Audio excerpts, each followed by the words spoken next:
Okay. All right, should be good to go. Well, hey everybody, thanks for being flexible last week with the remote lecture and everything. Um, Believe it or not, even though it's like only week 12, I was saying earlier, but this is like the second to last lecture technically. So this week we're gonna wrap up lectures. Like if you look at the schedule, um, we don't have class next Tuesday because Veterans Day is on a Tuesday for whatever reason. Your exam is then going to be on Wednesday, Thursday to Sunday. And then the week after, I'll probably just do a video for that exam review, just for you guys to watch it if you want. And then we'll have the work day, which no lecture, and then Thanksgiving, and then boom, we're out of there. So really today and tomorrow, we're going to be wrapping up the content. Today's going to be the last day of content that you need for like your exam. On Thursday, I'll do an exam review, but then I'll also want to talk a little bit specifically about some of the FDOT and the design, like pile design stuff that you would most likely come across if you're in consulting. You know, again, not to say that you won't have to design piles for some private consultant, but like most of the time, if you're designing piles in Florida, it'll be for an FDOT project, a bridge or a drilled shaft for a bridge or something along those lines. If you're in the off chance of where you actually consult on like some skyscraper, but we're not building many skyscrapers, at least up here down in Miami, sure. So I want to just at least share some of the reports and some of the standards for pile driving for bridge foundations, and highlight some of the software called like FB Deep and just the things that are more applicable for the class, less theoretical, like bigger picture, like we're going to be covering today. So all that's to say, yeah, remember that the exam is going to be next week, so next Thursday to Sunday, similar format as before. The homework 4 is going to be due on the Wednesday, so a week and a day from today. It's posted now. There's only 3 problems on it. After today, you'll be able to cover everything. And I'll post those solutions during the exam so you can review it and check everything that way. I was telling them too, the project, if you haven't started on this right now, just don't worry about it until after the exam. No need to start for it. With it just being one class or like one group, usually like there's multiple groups doing this and they're fighting for the different like project topics, but at least try to choose a topic to work on, and then it's a large enough group with 5 of you guys, or yeah, 5 of you guys, where you can actually like knock it out by group and manage it that way.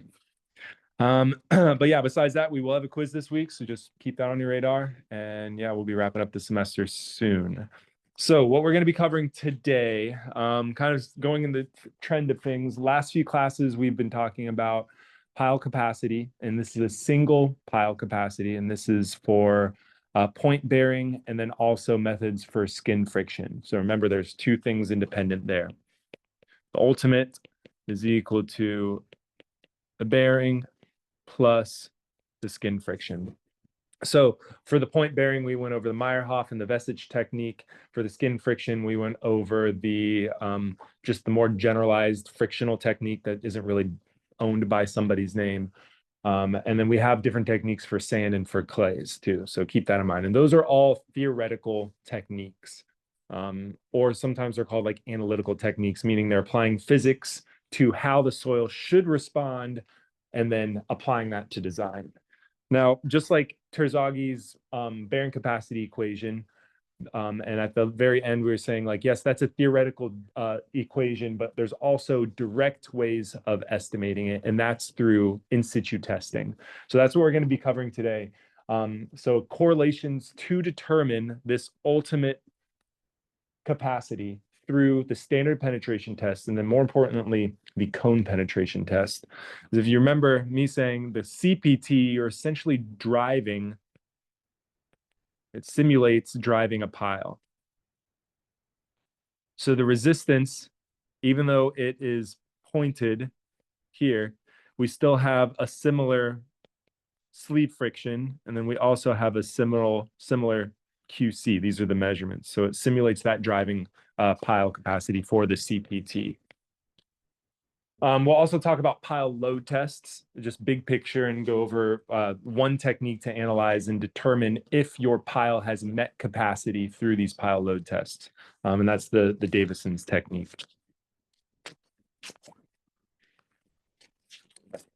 Okay, so what we know so far, again, the pile design is this is for a singular pile. It's different than the shallow bearing capacity equations because we're talking about estimating forces, not stresses.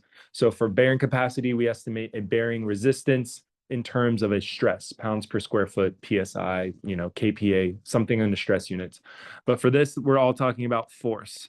And it's two combinations. It's the skin friction or the sleeve friction, and then the point bearing. Now for the point resistance, it's very similar to bearing capacity, but just a smaller term. So instead of saying that we have this big footing with a width associated to it, we're saying, okay, at max piles are going to be, 2 feet, 3 feet in diameter, so much smaller. So we summarize it similarly, but differently. So with the Meyerhoff method, this is for frictional sands, where we have these bearing capacity coefficients. For cohesive soils, we just use a correlation saying 9 times the undrained cohesion times that area of the pile. And remember too, this is the area or the footprint of the pile. Oh, does that mean Bitcoin's under? Is that the notification? No. Or say it. So this will be a timeless video. So when I rewatch this in 10 years, I'm like, oh my gosh, Bitcoin's at 500K or something. Yeah. Wonder if Luke is still in. All right. So that's the Meyerhoff method. We also have the Vesich around the similar time frame, where there is a bearing capacity factor, but there we have this average stress coefficient that you have to determine. And then very similar to cohesive, you can see hopefully that equation is similar in the fact that we have this, but we use a bearing capacity factor from table here instead of just saying 9. So very similar techniques, like analytically, they use the same physics based off of each other. This factor from table. But the point bearing resistance is used through these two techniques. Now for the skin friction, we use this estimation here along the entire length of the pile, where we have this frictional unit resistance, which is right here. And this is dependent on this average earth pressure coefficient, which is K. And that depends on the soil type and the pile conditions. So check the notes for that. It's also dependent on the soil pile friction angle, or what's often called like soil structure interaction, like how the soil is interacting with the structure itself. And so there's notes for that based off of what type of pile you're using, whether it's granule material or clay material. And then this effective stress profile. So if you remember, what this technique is assuming is eventually we'll get to a point where the frictional resistance shown there with that blue curve, eventually we'll get to a point where it maximizes, because eventually the pile gets so heavy that we start seeing negative skin friction, and so we're just account for that by negative frictional resistance. And so if you remember, for this class, we were saying just usually use about 15 times the base or the diameter of the pile for that max depth. I also shared like the FHWA and the Army Corps, they go a little bit deeper into the guidance. It's based off of the soil type that you're using, so 10 to 15 to 25. And again, that's making sure that you're using the correct correlation for that. Yeah, I have that there. So what we do to solve this is we would draw the effective stress normal to a depth, draw the effective stress profile like as we normally would until we reach a depth of L prime, or 15 times the diameter of the pile. And then once we reach that, it just maxes out. And then the term here is just the area drawn under that profile. So it's a trapezoidal shape. And then just keeping in mind too, this is an estimate because we know that realistically, the frictional resistance looks something like that. or the blue curve, but we are estimating it that way. So we're underestimating the actual frictional resistance. So this is the unit frictional technique at that, like for the skin friction. And this is where the CPT comes in handy, because really the CPT measures this frictional resistance directly. So I should say this frictional resistance as a function of depth. So it measures this frictional resistance profile as a function of depth.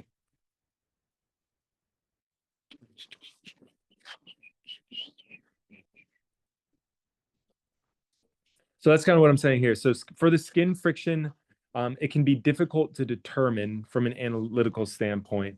Remember, just good to recall what the standard penetration test and what the cone penetration test involves.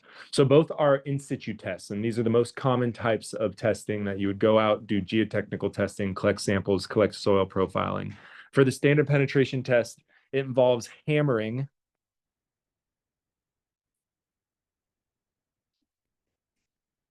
a split spoon sampler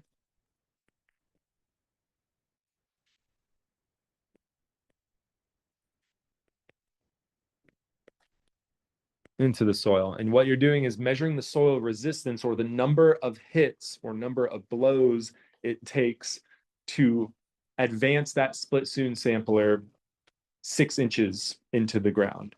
So the driller just marks 6, 6, 6, and then the end value that we care about is that last 2 6-inch increments, so 12 inches total. So that's the one thing in where it's easier in the United States, because we say 12 inches instead of 0.3333 meters like you would if you're using this overseas.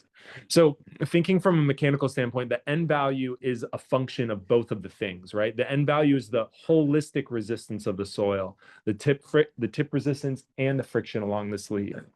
Now, this is where the CPT has a little bit more of an advantage, because what we do is we measure those two terms directly. We measure the QC, which is the cone tip resistance, and then the FS, which is the cone sleeve friction. So instead of having these things kind of encompassed by one single term, which is the end value, we have a QC and an FS measured individually.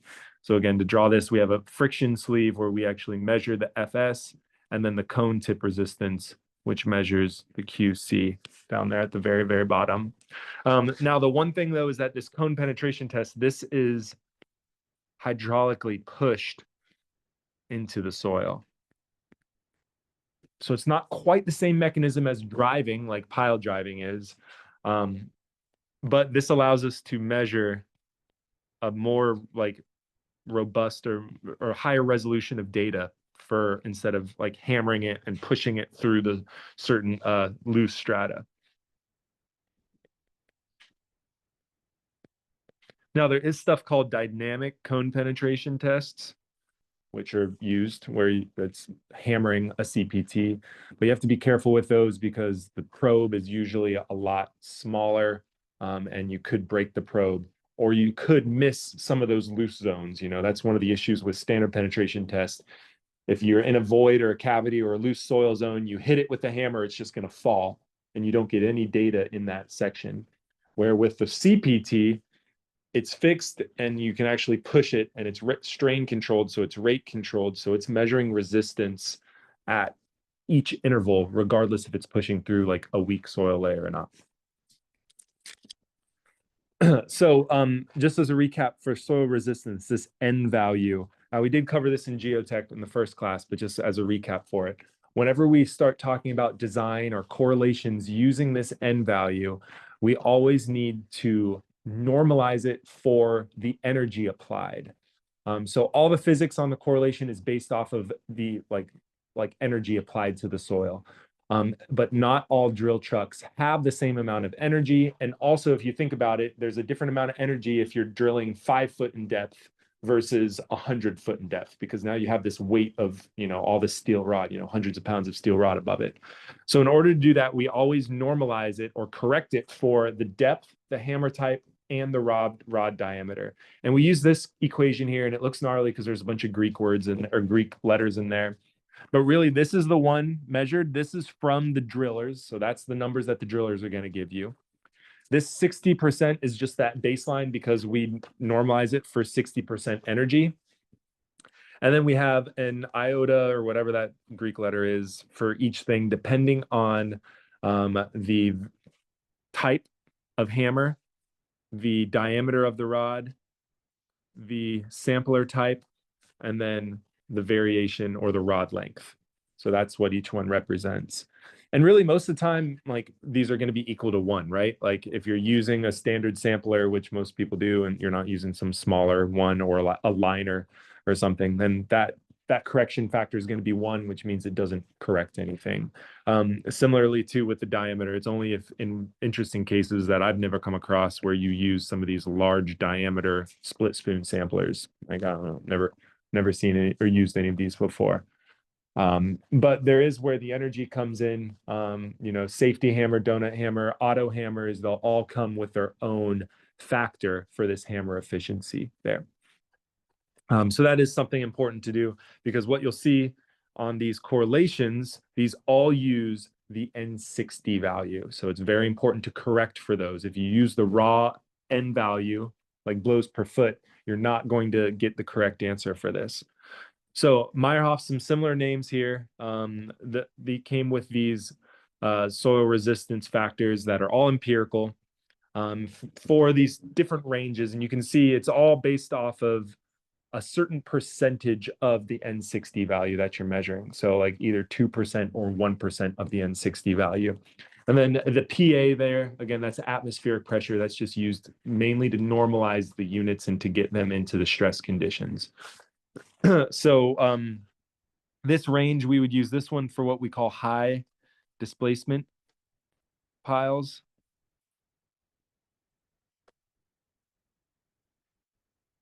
So this would be like our 24-inch concrete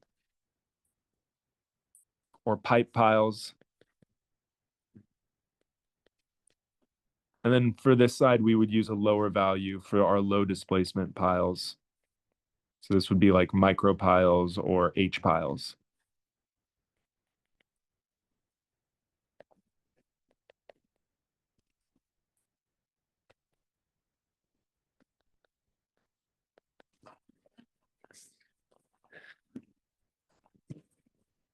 And then with the all empirical stuff, that's data driven. Somebody comes along, 9 years later, and it's like, oh, we can use a better looking statistic. And that's kind of what Briard did out of Texas A&M in 1985 and said a good estimation, instead of using this linear relationship, let's feed it with more data and make it a little bit more robust and have this power function here where again, heavy empirical. So it's data using a trend, a correlation for it.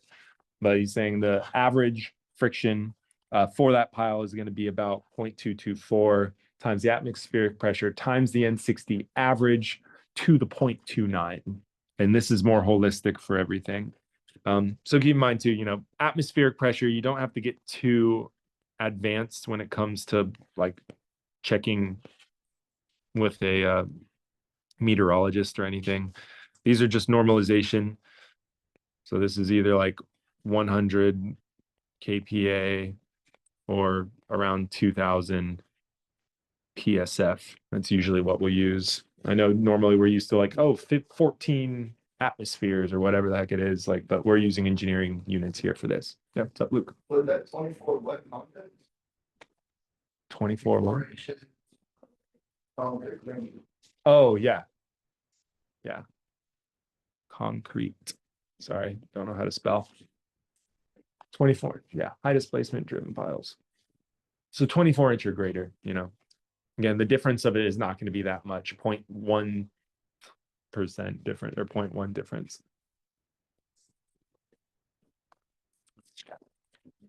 So again, these are empirical. So if you get anything out of this class, just remember that when you flip textbooks or you use ChatGPT or something, if you're on a geotech problem and you're like, help me design this, like you need to make sure that the relationship or the whatever you're using to the correlation, the data that you're hoping to correlate matches the data that was used to develop that correlation. Because this it's a function of geology, and the geology changes how the soil reacts. So the question is, again, with this N60, these are average values, right? So what would we average it across?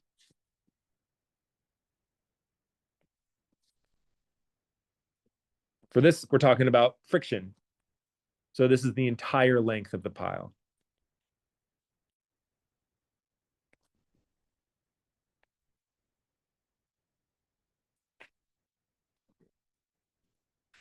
These are just rough estimates. When you actually use a software to estimate pile capacity, what you'll see is like it discretizes it, and I'll show pictures of it next class when we look into FBD. But you take the standard penetration test boring log, you input it in the software based off of the different layers, and it'll show you the capacity as a function of depth.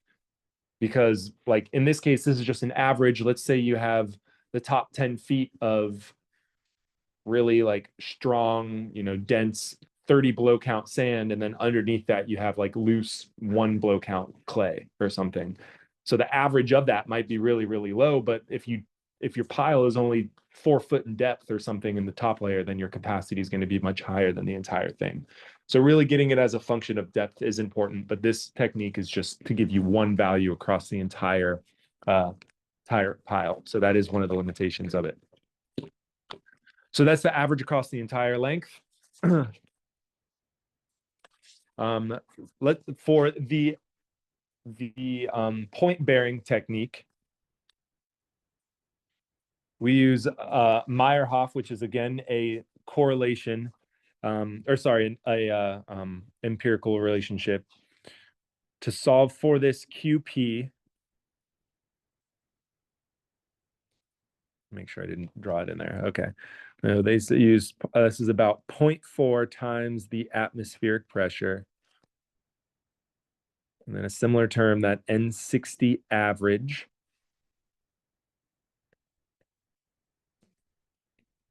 And then we multiply this by the length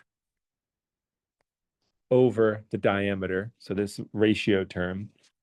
And then similarly with Vesich and similarly with the Meyerhof technique before, there is a maximum value. So we see if this is greater than 4 times PA times this N60 average. So we would use the smallest one. That's what this is, that less than or equal to is. So if we calculate the N60 and the LD and the thing on the left-hand side of it to be like really, really high, like 3000 PSF, and then 4 times the PA times the N60 average is like 1000 PSF, and we use the 1000. We use that smallest one of the two.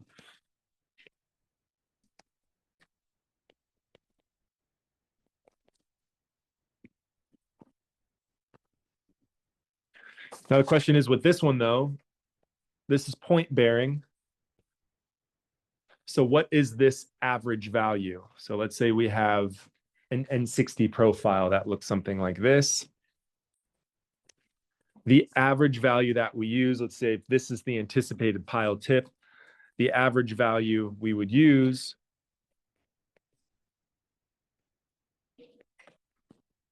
is not the entire length, because we know the bearing capacity is not going to go all the way up to the surface. Instead, we do the average across, 10 times the diameter or the base of the pile above to 4 times the diameter or the base of the pile below. So meaning if this is the anticipated tip here, then what we would do is we would measure 10 times the diameter of the pile above, and then 4 times the diameter below, and then average these N60 values. So you won't do the entire average. So that N60, whatever.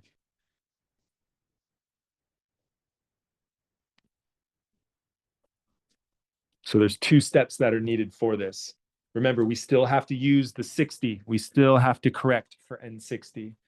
But then also when we are using this empirical relationship, that N60 average is just through that select point, that select soil layer.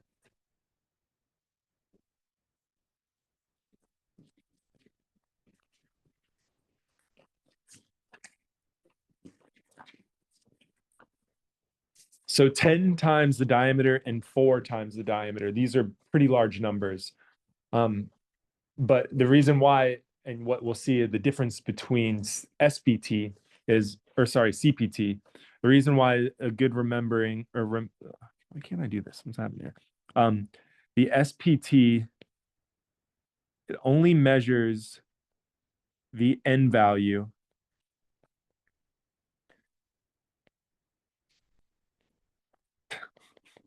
We need to pause so you can make a buy. Bookie here. So the SPT only measures the N value typically every 5 feet. If you're doing a bridge boring, then it's every 2.5 feet required by FDOT.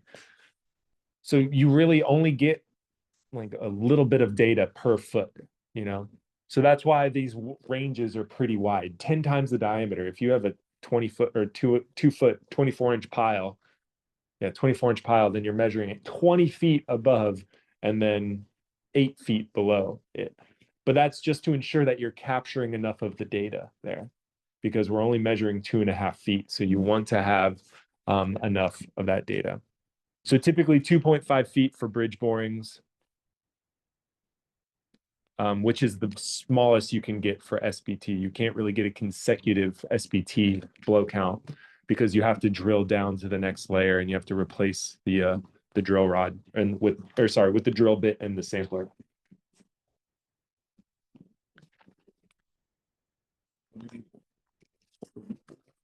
So this is the SPT technique. And again, this would be for QP and then QS on the previous page, and then you would add them respectively to it. Let's say you're lucky enough to have an area where you can do CPTs. Now, you can't do CPTs everywhere because CPTs can terminate early if you hit rock. So let's say like down in Miami where there's this like nice, like you go, but Miami, typically you'll hit like 5 feet of sand or organics. You'll hit this like coquina layer, and then you'll have like 50 more feet of sand and organics underneath that. For there, you have to use drilling because if you use a CPT, it's going to hit that top layer of rock and you can't push through rock. There's no drilling involved with CPT. So really CPTs are really useful. FDOT, again, District 5 uses a lot of CPTs because they have that typical Florida geology of sand, clay, and then limestone. Gainesville, Tallahassee, Tampa, they have sand and limestone, and that limestone can be false, like roofs and everything. So that's one of the things you have to be careful of. But with CPT, again, we get soil resistance directly. So, this cone tip resistance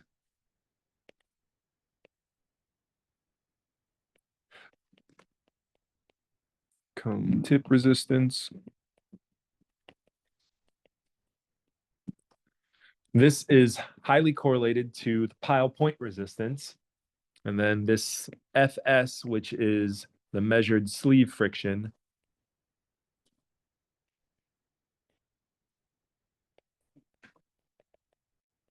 This is highly correlated to the frictional resistance. So if you are a contractor or you contract out a CPT, or if you're an owner and you get your geotech to do a CPT, they'll give you a profile of QC and FS at your site with depth. So a function of these with depth.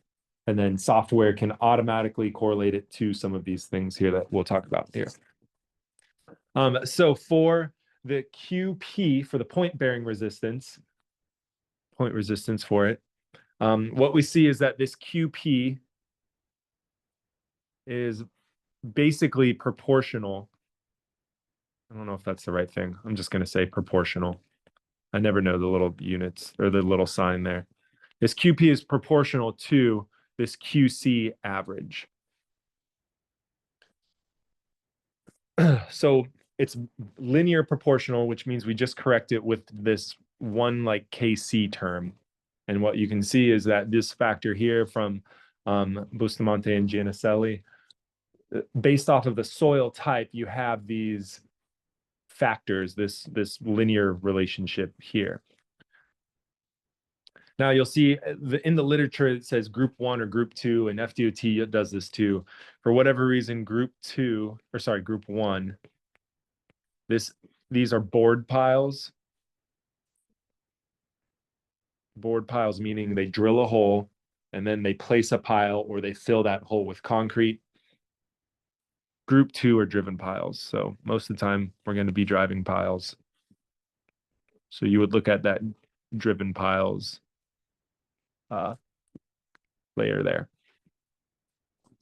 And so think of these numbers as just like a percentage of it, you know, like what we're saying, like, okay, let's say we are drilling in silt or loose sand. For group 2, what we're saying is basically that the pile frictional resistance or the cube, sorry, not the frictional resistance, the point bearing capacity is about 50% or half of the measured cone tip resistance in that region. Now, what you'll see here though, since this is point bearing, we don't use the entire length of the pile, but we use 1.5 times the diameter above to 1.5 times the diameter below. Now, compared to SBT, SBT was 10 times the diameter above and then 4 times below. And so this is a lot more precise because of the mechanism that is getting the data here. So this is a pushed pile, and the QC, so this is measured every 2 centimeters.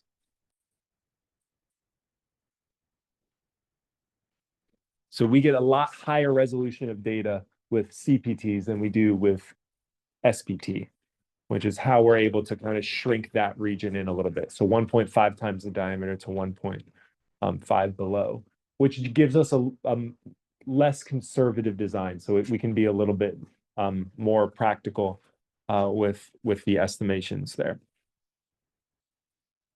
So that's for the point bearing. For the skin friction, again, this frictional resistance is very similar to the pile skin friction.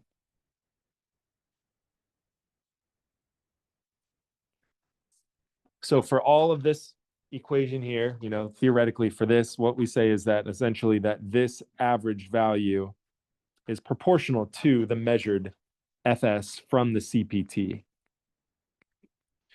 Now, similarly to the point bearing resistance, it's linearly related. So instead of a KC term, we just use this alpha term. And we can use this alpha term based off of the table shown here for the different pile types, as well as the length divided by this like slenderness ratio is what we call it. So the length of the pile divided by the diameter of the pile. So like, let's say we have like a 40-foot long pile and it's 2 foot in diameter or 24 inches. So that would be L of 40, diameter of 2, which would be 20. So we would just read this up to wherever it goes and then whatever, you know, read the corresponding alpha value here. That would be the alpha that we use. So this L, this is the actual pile length.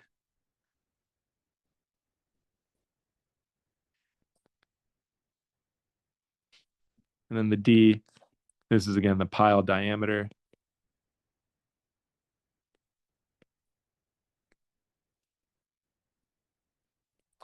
Or the base if it's square, if it's a square pile.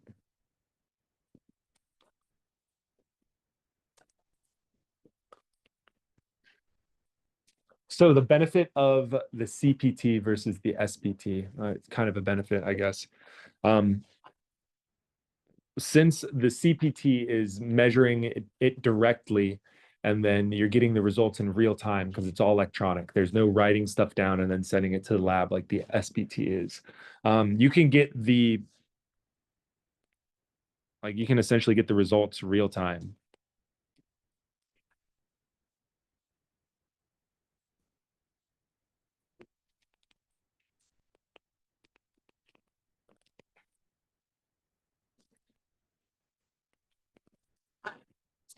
So let's say we already know we're going to use steel piles and we know that the diameter is this big. And we're looking at then solving for the length. So you can do the alpha as a function of that. And there's software built in where you can be pushing the CPT and it'll be measuring the pile resistance or like the empirical related pile resistance right away. And that's a little bit better because like you can shorten the job a little bit easier, like, or better to shorten the job. You're not pushing into soil and doing like 400-foot deep borings when you really already achieve capacity in the first 100 feet, so like the fact that it's real time is a beneficial thing for that. So that's for the CPT and the SPT. The one last thing I want to talk about, which is a correlation technique. Two last things, is in clays. So far what we've done is we have not looked at any relationships for skin friction in clays. It's all been granule material. And then I was looking through the PE, again, FE, I don't think they asked this at all, but there's not a chance. But when I was looking through the PE handbook, they mentioned this technique. So I figured it would be good to talk about it. So for skin friction in clays, it's difficult to actually estimate the frictional resistance of clays because we're assuming that clay is non-frictional, it's just cohesive. Now there's a technique that is derived from subsurface tests, but no subsurface testing is needed. So it's developed using empirical data, or it's empirically developed using data from subsurface testing, but allows us to bypass any subsurface testing. And this test, I think this was on the PE handbook, so I wanted to review it still. So this whole front section is the same regardless, but what we need to do is find this average value here. And this looks gnarly, but like just keep in mind here, with this average value, we use lambda times the effective vertical stress plus 2 times the undrained cohesion, or the undrained shear strength. Now this effective vertical stress, this is the mean effective vertical stress for the entire embedment length. So unlike negative skin friction, where we say it max out using the frictional techniques where we use L prime, this is for the entire thing. And I'll show a little method of doing it here. But since we sum the entire depth, what we do is we take the area under the entire effective stress profile. So let's say we have something like this with different cohesions. What we would do is we would not have that max out anymore. We take the entire thing for sands. So this is, again, for this average portion here, the lambda, or sorry, the undrained cohesion or undrained shear strength. This is either from lab testing, meaning it's provided, or from correlations from SPT or CPT.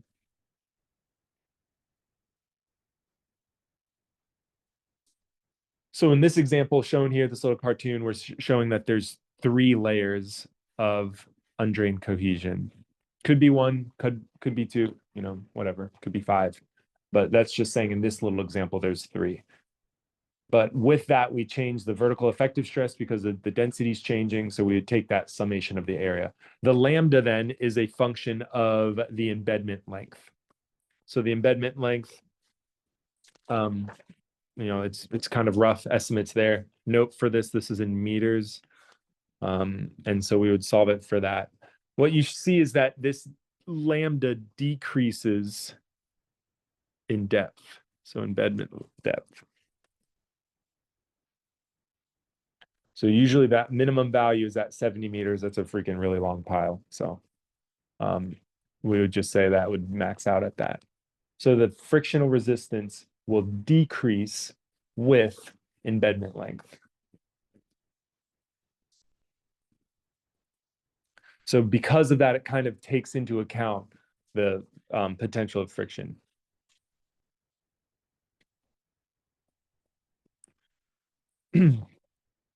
So throwing that out there just in case lambda methods There's a bunch of other ones out there too. Like when you start studying for the PE, if you decide to do geotech, you'll see there's like a beta method, an alpha method. There's all these different things. They all kind of follow the same thing. But at the end of the day, like regardless of what you're putting the pile in, whether it's frictional soils like sand and clay or sand and silt or clays, you're always going to do a pile load test to verify it.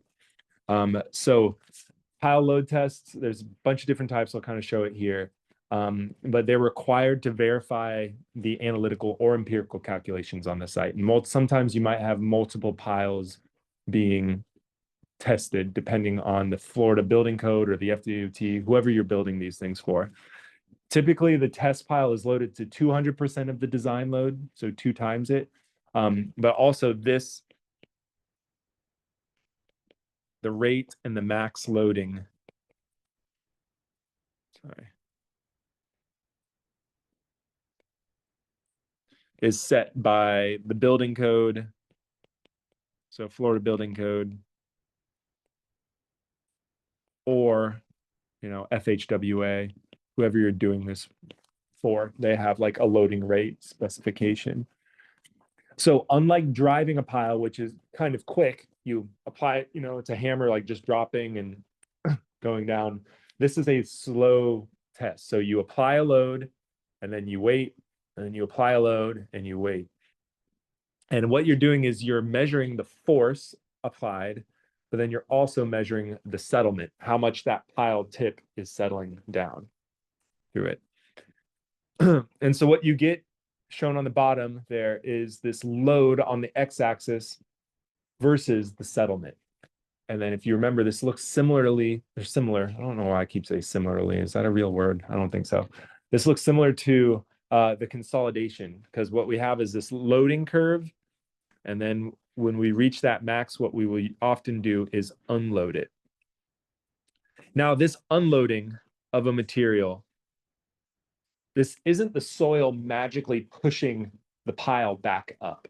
What do you think this unloading is? Like, how can the pile elongate whenever we unload the loading? Yeah. Yeah, I mean, yeah, think back to mechanics of materials, right? Like as we are loading anything, even if it's not discernible with our naked eye, like we are squeezing this material. Like, yes, the whole thing is moving into the soil, but also the pile is elastically shortening too. It's like a spring. And so when we apply a force to a spring and then we remove the force, it's going to rebound. And so that's important, and that's going to come into play when we talk about finding the max capacity from the pile. We have the pile movement itself, but we also have the elastic shortening. Now, if you looked ahead, some of these pile load tests get pretty gnarly, especially when you're trying to achieve 200% of the design load. There's 2 primary types. The most common type is the reaction pile load test, where you have like hydraulic jacks. But then with that, you also have these reaction beams, and then you have these tension piles next to it, right? Because in order to achieve this amount of loading, if you just pushed up on it like a jack, it would just lift the entire thing up. So sometimes to test this one pile, this is a picture for the Burj Khalifa, which is obviously huge and really deep foundations. They needed what? 1, 2, 3, 4, 5, 6 separate piles installed just to test one of the actual like working piles. So this is one way of doing it, using these lifts here. So you can see those are those hydraulic rams, and that's just to get enough force on it to measure it. The old school way, which I've never seen in person, probably because OSHA would have a crazy headache, but another type is called this Kentledge pile test, where if you can't do tension piles, they're just like, all right, whatever, concrete is cheap, or we just put a bunch of heavy stuff on it. And this is kind of interesting because this actually goes back to our structural mechanics, where like you're not applying this load on the pile tip itself or the pile top, you're applying it on a beam, and then knowing how that beam is going to deflect under loading, we measure that force that way. So you guys remember doing that, like in indeterminate structures and structural analysis and all that fun stuff. You're probably grading it right now. So this is where it actually comes in handy in the geotech side, because if we have like a beam like this, and we apply a load in the middle, we know it's actually going to deflect, but we have that pile tip right here. So based off of that deflection that could be occurring, we can actually measure the force that's applying, if we know the stiffness, the structural stiffness of all those things. So yeah, all the pictures I find of these are usually in like China or somewhere where concrete and sand is just, they have way too many blocks. I don't know. I've never really seen any of these here. Now in the US, we'll mainly do tension piles or something else called a cantilever pile, which is basically you just have one tension pile and the beam is kind of sitting on the side of it. But these are different techniques, the most common ones. Of course, so at the end of the day, what you get is you apply a load,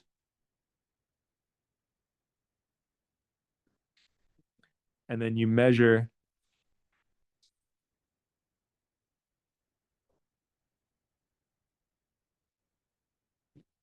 the pile top deflection. So you measure the settlement, the total settlement of that pile. So what you get is depth, you get Q, and then you get the total pile settlement, which I'll just show in the next slide here.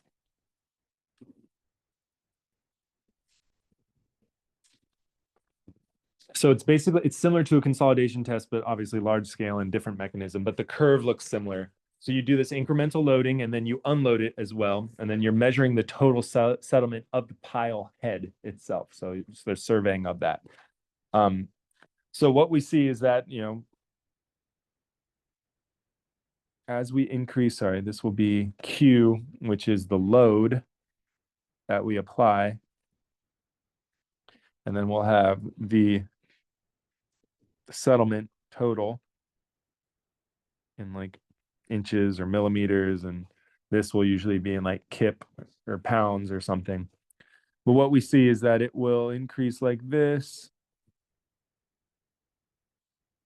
And then eventually we'll get to a point where when you're applying load, you're achieving a lot of settlement, right?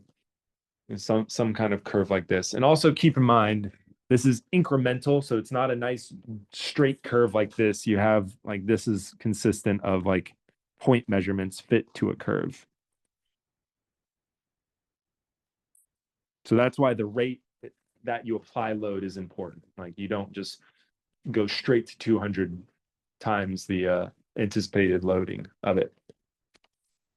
So what is important is that this total settlement, the y-axis, this is a combination of two things. Yes, it's the pile slipping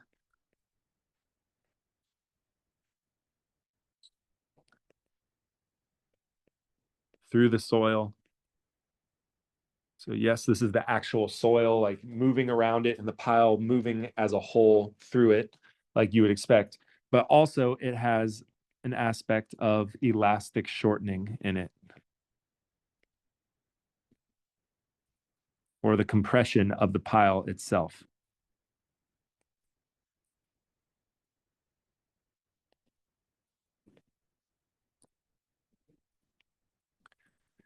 So if we remember way back,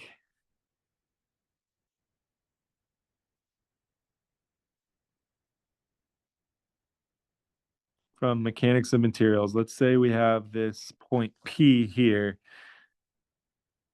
and we know that if this will have some deformation when we apply this point P. Does anyone remember this equation? So how would we find this delta, this deformation, how much this is deformed? You guys didn't have me for strength of material. You did, didn't you? You did, yeah, dude. Oh my gosh.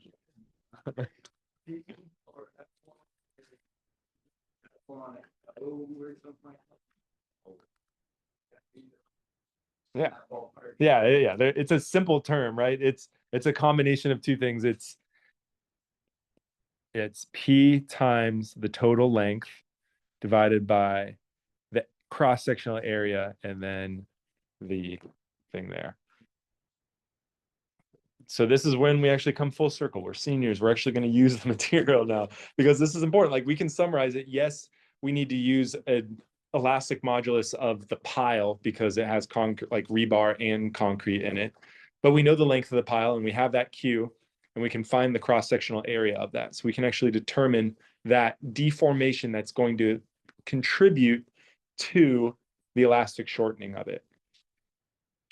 So this is where like we have a pile load test that looks like this, but how do we read this pile load test to know if the pile has achieved like capacity that we need or not? And that's the tricky thing because it's not like a single point where it's like, okay, this is the max capacity of the pile. Like it's a slow curve of it. That's a function of settlement. So one of the techniques that we use, and this is the one that FDOT requires, so that's why I'm going to talk about it, is the Davison technique. And this is an empirical equation, again, that estimates this QU from the load deformation diagram. So remember this shown here, this little cartoon, this is ST, that's the total settlement. And what we need to do is find this Q ultimate. What is the ultimate capacity of this? So what the Davison technique uses is this empirical format right here, which is 0.12 times the reference width. And this is, I just include this value in here because it's either 1 foot, 12 inches, or 0.3 meters, or 300 millimeters. The hardest thing about this when you're solving it by hand is the units and making sure that your units are correct. That's the hardest thing in this. So that's why don't be too freaked out with the BRs and the B and everything there. So the BR in that case is just the reference width. The B is the base of the pile or the diameter of the pile. Again, either way. So if your diameter is 12 inches, then use that reference width of 12 inches. If you're saying it's 1 foot, then use the reference width of 1 foot, so on and so forth for that. So we're saying that once we get to this point, this is the ultimate capacity, but we have to account for the elastic shortening. So that is where we use that equation from the pile capacity there. So this is going to reach here, but of course, the pile capacity, sorry, the PL over A times E, or yeah, the elastic shortening section of it, this is a function of how much pile is in the ground, how much elastic pile. So what we do is we will solve this to this point. And then what we do is we plot a line following equation that I'm going to show you here in a second. Sorry. This is line, I'm just going to say 1 so I can show you the equation here. This line has a function of this here. So SU, and this is in, let's just say, for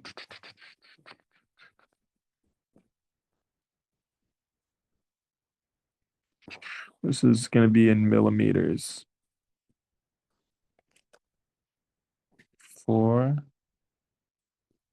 Wait. Sorry. Let me erase this. Shoot, can I not erase? Oh my gosh, what's wrong with this? Okay. SU millimeters. So all this line is, y equals mx plus b. So the b section is that first part. BR plus times b over BR. And then we add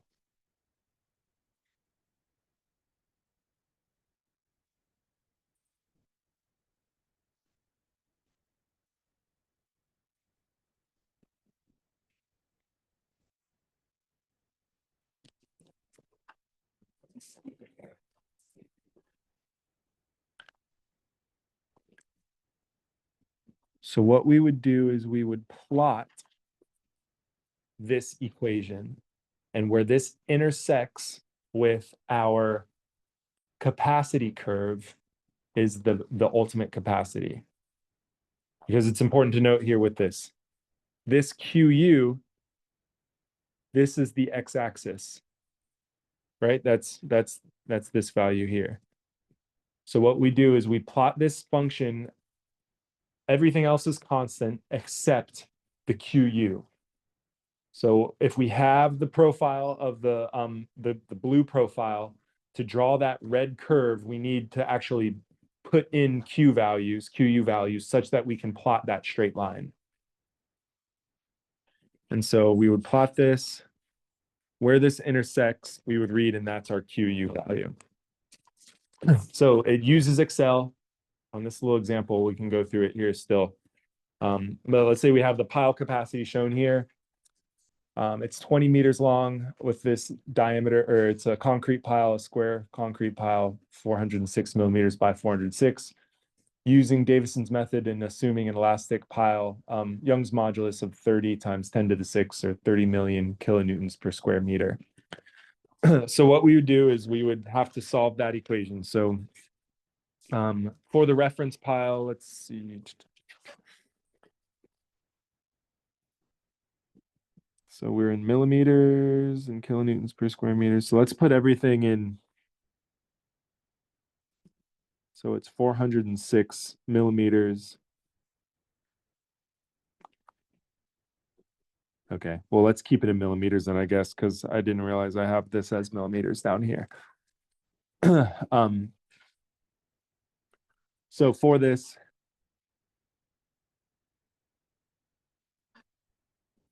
we use the reference width of 300 millimeters.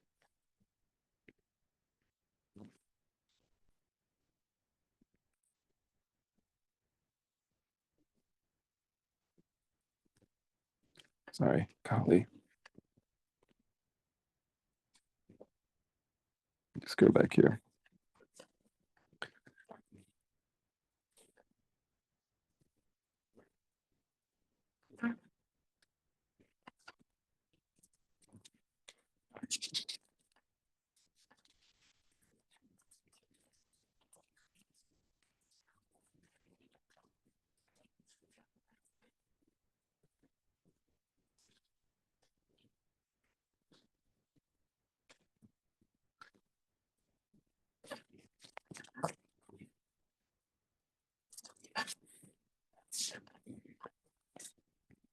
Okay, let me rewrite this on the last page.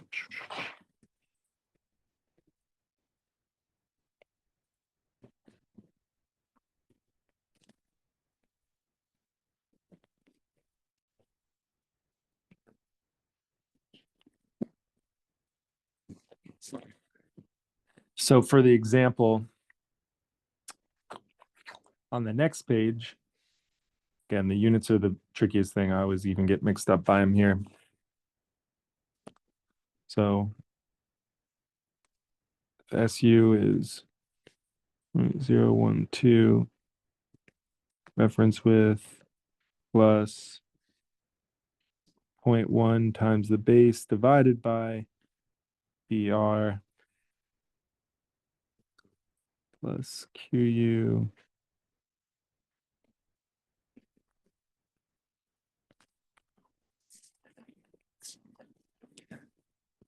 So for 0.12 BR, so the reference width is going to be, we'll just keep it in millimeters. So 300 millimeters.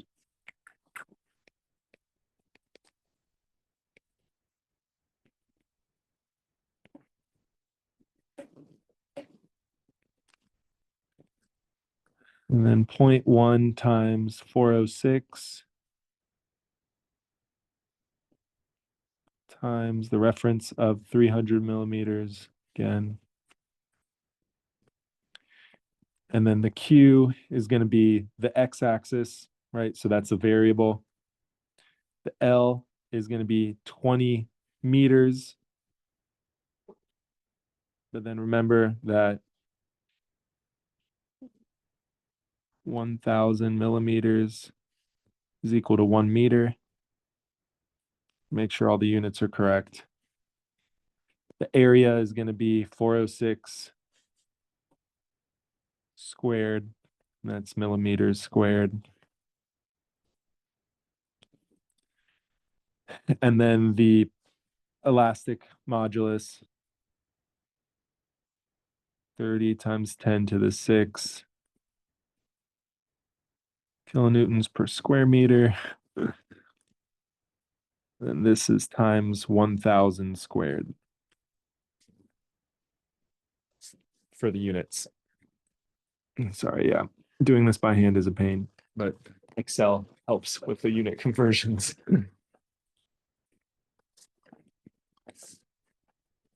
So what we would plot with this is a function, and just to summarize this function, this is obviously a lot of constants except for one thing. So what we get is something about like 7.4 in the units that we're using, 7.4 plus 0.004 times QU, which is a lot easier looking.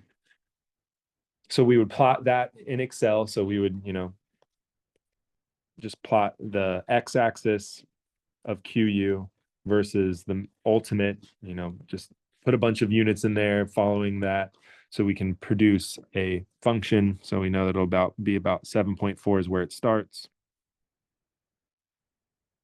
And then it should produce a line. And then where that line is going to be the QU, where that intersects in that case. So for this example, we would say QU is about equal to 1,600 kilonewtons.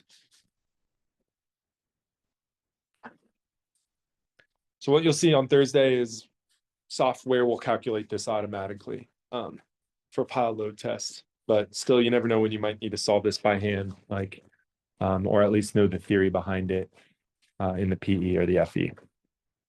So that's just one of the methods. Again, you can do a whole class on driving piles. There's something also called PDA or pile driving analyzer, which is a technique that uses the energy and measures the energy reflecting off of like the pile as you're driving it. It's this like this little piece of equipment that goes in between the pile shoe. You can use strain gauges down to actually measure the deflections. There's other techniques out there.